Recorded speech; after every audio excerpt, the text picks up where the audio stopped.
Welcome back. સમાચારોમાં આગળ વધીએ. રાજકોટ શહેરમાં ફરી એક વખત મેઘરાજાનું આગમન થઈ ચૂક્યું છે. શહેરના રેસકોર્સ, યાજ્ઞિક રોડ, રૈયા ચોકડી, કાલાવડ રોડ, મવડી અને નાના મવા સહિતના વિસ્તારોમાં વરસાદ વરસી રહ્યો છે. આ ઉપરાંત રેલનગર, પોપટપરા અને જંકશન પ્લોટ વિસ્તારમાં પણ સારો એવો વરસાદ વરસી રહ્યો છે. અચાનક શરૂ થયેલા આ વરસાદને કારણે વાતાવરણમાં ઠંડક પ્રસરી જવા પામી છે અને નાગરિકોમાં ખુશીનો માહોલ પણ જોવા મળે છે.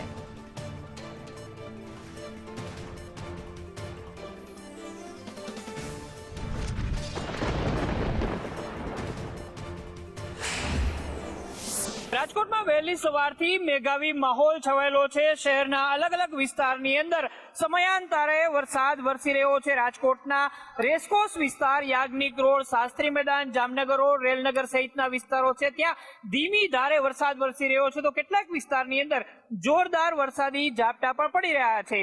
ગઈકાલથી અત્યાર સુધીની અંદર લગભગ 5 ઇંચ જેટલો વરસાદ વરસ્યો છે. અત્યારના બપોર પડતાના સાથે જ મેઘરાજા ફરી એક વખત એક્ટિવ થયા હોય તેમ રાજકોટ શહેરના અલગ અલગ વિસ્તાર, ખાસ કરીને મવડી વિસ્તાર, 150 ફૂટ રિંગ રોડ, રેસકોર્સ સહિતના વિસ્તારો છે, તેની અંદર મેઘરાજાની મહેર થતી જોવા મળી રહી છે.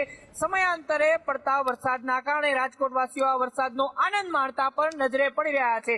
રવિવાર હોવાના કારણે હાલ જનજીવન છે એ એટલું પ્રભાવિત થતું નથી જોવા મળી રહ્યું, પરંતુ રાજકોટવાસીઓ છે રવિવારની રજા પણ આ વરસાદને સાથે લઈને માણતા હોય એ પ્રકારની સ્થિતિ અત્યારે જોવા મળી રહી છે.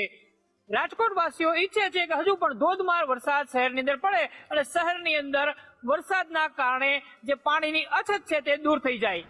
મેઘરાજા કેવી કૃપા વરસાવે છે તે જોવાનું રહેશે. કેમેરામેન વિપુલ બોરીચા સાથે મયુર સોની, સંદેશ ન્યૂઝ, રાજકોટ.